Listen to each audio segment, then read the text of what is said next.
মুহাম্মাদুনা আওয়ালুনা মুহাম্মদ আখিরুনা মুহাম্মদ আওসাতুনা মুহাম্মদ কুল্লুনা মুহাম্মদ। মুহাম্মদ ছিল, আছে, থাকবে। রাসূলও ছিল, আছে, থাকবে। আপনি বলছেন 4 সন্তান, 4 সন্ততি জনা, এই তো সৃষ্টি, মানে 4 ছেলে, 4।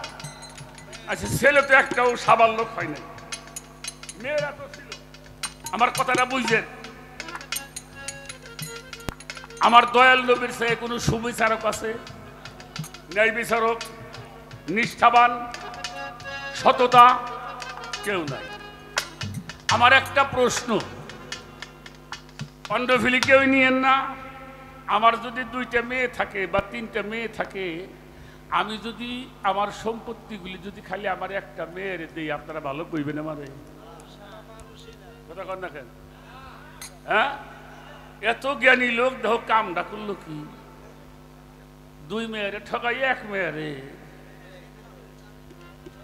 তাই তো কবে? আমার রাসূল পাক সম্বন্ধে কোনো কথা মন্তব্য করা যাবে না। আমার প্রশ্নটা জানার জন্য, রাসূলে পাক মুহাম্মাদুর রাসূলুল্লাহ সাল্লাল্লাহু আলাইহি ওয়াসাল্লাম উনি একটা বাগান পেয়েছিল মদিনায় যাওয়ার পরে, এটাকে বাগে ফেদাক বলা হয়। এই বাগে ফেদাকটা শুধু ফাতেমার নামে দিল, আর মেয়েদের নামে দিল না কেন? ঠিক না? আচ্ছা, ঈসাই পাদ্রীগ সঙ্গে মুবাহেলা হইল, পাল্লা হইল, সেই পাল্লার মধ্যে শুধু ফাতেমাকে নিয়ে গেল, আর কোন মেয়েকে নিল না কেন? আরে এবারে মারবো আজকে। এর সঠিক জবাবটা আপনি দিবেন। কারণটা কি? কি কন? আমার রাসূল পাককে আমরা কিছু মানুষ সুকৌশলে ছোট করছি, আমরা বুঝি না। এখানে রহস্যটা কি? আর আহলে বায়াতের মধ্যে শুধু ফাতেমাই ঢুকলেন, আর কেউ ঢুকলো না, এরই বা কারণটা? একই তো নূরের সন্তান নাকি? যেহেতু ওসমান গনিকে জিন্নুরাইন বলা হয়, 2টা কন্যা বিবাহের কারণে তাকে জিন্নুরাইন বলা হয়, তাহলে আহলে বায়াতের মধ্যে আর কোনো মেয়েরা ঢুকলো না, এর কারণটা? এর জবাব শুনলাম। আমার কাছে শেষ দিকে এসে 2টি কথা জিজ্ঞাসা। একটি কথা হলো, আমার রাসূল পাক সাল্লাল্লাহু আলাইহি সাল্লামের 4 জন কন্যা সন্তান ছিল, 4 জন পুত্র সন্তান ছিল। তাদের মধ্যে পুত্র সন্তানগুলো ছোটবেলায় দুনিয়া থেকে বিদায় নেয়, কিন্তু কন্যাগুলো তো ছিল। 4 জন কন্যার মধ্যে সবচাইতে বেশি বেশি যার নামটা আসলো সে হলো খাতুনে জান্নাত মা ফাতেমা। অন্য অন্য কন্যাদের নাম আসলো না। বাগে ফেদাত নামে একটি খেজুরের বাগান, এই বাগান টান দেওয়া হলো মা ফাতেমাকে, অন্য মেয়েদেরকে দেওয়া হলো না। আমার রাসূল তো পৃথিবীর সর্বশ্রেষ্ঠ ইনসাফকারী, কি ঠিক না? উনি কেমন ইনসাফকারী ছিল দেখেন।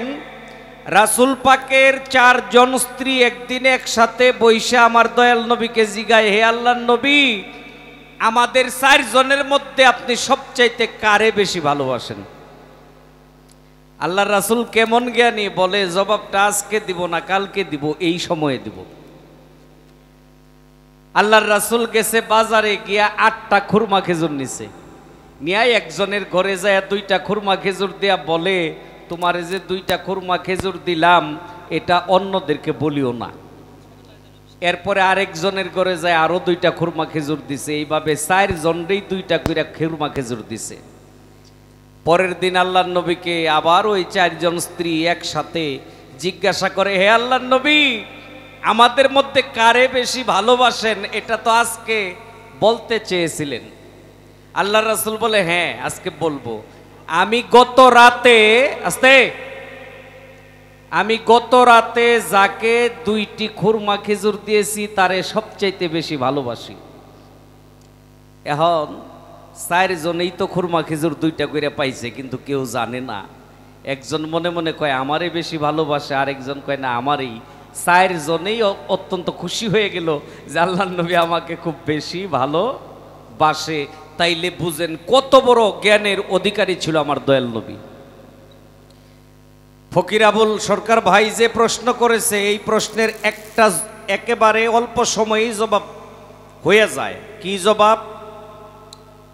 অন্য অন্য কন্যারা পাঞ্জাতনের অংশ ছিল না, তারা এই দুনিয়াবী সন্তান ছিল। পুত্রগণ যারা, তারাও পাঞ্জাতনের অংশ না। যদি আর একজন বাড়তো তাইলে আর পাঞ্জাতন হয় না, 6 টন হয়ে যেত। এখন যদি বলি মাওলা আলী পাঞ্জাতনে গেল, আবু বকর সিদ্দিক কেন গেল না, হযরত উমর কেন গেল না, হযরত উসমান কেন গেল না? কারণ তারা পাঞ্জাতনের না। আমার আল্লাহ পাঞ্জাতনকেই অনেক কিছু করেছে। আমার দয়াল নবী এই দুনিয়াতে আগমনের আগেও আরো 9টা সূরতে 70,000 বছর করে উনি ছিল। ওখানেও দেখা যায় আল্লাহ নবীর সাথে ওই পাঞ্জাতনি ছিল। যখন ময়ূর ছিল তখন ময়নার গলার হার, এই ময়ূরের অলংকার ছিল বাকি 4 জন। যখন ময়না রূপে ছিল তখন ময়নার অলংকার রূপে ছিল। যখন ফুল রূপে ছিল তখন ওই পাঞ্জাতনের 4 জন ডাল বা ওই শাখা হিসেবে ছিল। এইরকম ওই পাঞ্জাতনির সাথে ছিল। আর খাতুনে জান্নাত মা ফাতেমা, দয়াল নবীর 4 জন কন্যার মধ্যে আল্লাহ নিজে কাউকে মা বলে সম্বোধন করে নাই, একমাত্র মা ফাতেমাকে করছে। একটা তত্ত্ব ঘাটলে দেখা যায়, মা ফাতেমাকে জিজ্ঞাসা করা হয়েছিল যে আপনার বাবার উম্মতের জন্য সকল সুপারিশ শেষ হয়ে গেলেও যদি বাকি থাকে তখন আপনি কি করবেন? তখন বলছে যে আমি তখন আমার আল্লাহর কাছে মায়ের দাবি নিয়ে দাঁড়াবো যে আল্লাহ, আমি মায়ের অধিকার নিয়ে তোমার কাছে প্রার্থনা করি, আমার বাবার কোনো উম্মত যেন জান্নাতে প্রবেশ কইরা না থাকে। যদি কেউ বাকি থাকে তাদেরকে ওই অধিকার নিয়ে ঢুকানো হবে। বলল যে এই অধিকার আপনি কিভাবে করবেন? তখন বলেছিল যে আমার হাসান যখন দুনিয়াতে আসে সে দুধের জন্য কান্না করতেছিল, আমি তার মুখে দুধ দেই নাই। হঠাৎ করে লক্ষ্য করে চায় দেখি তার আলা জিহ্বার মধ্যে স্রষ্টা নিজেই বসে আছে, দেখে আমি তাকে স্তনদান করেছিলাম। তে এই যে একটা কথা বলে যে কিছু কিছু তত্ত্ব আছে, আসলে বাবা ঘরের তত্ত্ব তো ওই চকের মধ্যে আলোচনা করা ঠিক না। তারপরেও কথার প্রসঙ্গে আইসা গেল, মা ফাতেমার অনেক গুপ্ত ভেদ, গুপ্ত রহস্য পাওয়া যায় যা নবীর অন্য কন্যাদের বেলায় পাওয়া যায় না। আর উনি পাঞ্জাতনের একতন, এটাই হইতেছে বড় বিষয়, এটাই বড় বিষয়। উনি পাঞ্জাতনের একতন। মাওলা আলী পাঞ্জাতনের একতন, মাওলা ইমাম হাসান, মাওলা ইমাম হুসাইন তারা পাঞ্জাতনের অংশ। এই জন্যই তাদের বেলায় এত কিছু হইছে। আর যারা অন্য অন্য সন্তানাদি যারা দুনিয়াতে ছিল তারা পাঞ্জাতনের অংশ না, তারা নবীর কন্যা, নবীর পুত্র ঠিকই, কিন্তু তারা পাঞ্জাতনের অংশ ছিল না। প্রশ্ন মানে এই প্রশ্নের জবাবটা নিয়ে ইচ্ছা করলে অনেক বিস্তারিত ঘটনা বইলা জবাব দেওয়া যায়, কিন্তু কোরআন পেছানের কি দরকার? এক কথাই শেষ, তারা পাঞ্জাতনের না, মা ফাতেমা ছিল পাঞ্জাতনের একতন, এই জন্য তার সকল দিক দিয়েই অধিকার বেশি ছিল। খাতুনে জান্নাত মা ফাতেমার মতো ধৈর্য শক্তি রাসূলের অন্য কন্যাদের ছিল না। তার যে ধৈর্য শক্তিটা ছিল, বিভিন্নভাবে মা ফাতেমাকে পরীক্ষা নিরীক্ষা করা হয়েছে, সকল দিক দিয়েই খাতুনে জান্নাত মা ফাতেমা আল্লাহর প্রতি, সে আমার আল্লাহ তার প্রতি সন্তুষ্ট ছিল। এক কথাই জিন্নুর রাইন বলা হয় উসমান গনি, সেই উসমান রাদিয়াল্লাহু আনহুকে ওনার কাছে বিবাহ দেওয়া হয়েছিল নবীর এক কন্যাকে, উনি ইন্তেকালের পরে আরেক কন্যাকে বিবাহ দেওয়া হয়েছিল। আগে রুকিয়াকে, পরে দেওয়া হয়েছে কুলসুমকে। তে খাতুনে জান্নাত মা ফাতেমা, এটা অনেকেই হয়তো আমরা জানি না, উনি যখন এই দুনিয়া থেকে বিদায় নেয় তার বয়স ছিল দুনিয়াবি বয়স মাত্র 20 বছর। 20 বছর বয়সে উনি বিদায় নিছে। যখন উনি জানতে পারলো যে আল্লাহর নবী দুনিয়া থেকে বিদায় নিবে, তখন তার কান্দন আর কেউ থামাইতে পারে না।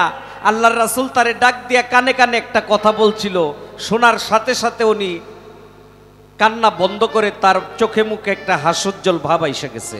জিজ্ঞাসা করে, হে খাতুনে জান্নাত মা ফাতেমা, আপনি অস্থির হয়ে গেলেন কাঁদতে কাঁদতে, আবার কি জানি কি আপনার কানে কানে বলল, এখন আপনার মুখে আপনার চোখে কেমন একটা হাসির ভাব। তখন খাতুনে জান্নাত মা ফাতেমা বলেছিল যে আমার বাবা আমাকে এটাই বলেছে, খুব শীঘ্রই তোমার সাথে আমার সাক্ষাৎ ঘটবে। হা রে, আমরা তো বিদায়ের কথা শুই না কান্দি, তাই না? আর বিদায়ের কথা শুই না তারা খুশি হয়ে যাইত। বাবা, এখনো যারা ভালো মানুষ, যারা কামেল মানুষ, যারা অলিয়া উলিয়া, তারা কখনো আজরাইলের ভয় করে না। যদি বুঝে যে না যাইতে হবে, ইচ্ছাকৃতভাবে সহি সালামতে বিদায় নিয়ে চলে যায়। মরণ রে ডরায় আমার মতো খারাপ লোক যারা, ওরা ভালো মানুষ কখনো মরণকে ভয় করে না। কারণ বিচ্ছেদের পরেই হইতেছে একটা মজা, নাকি?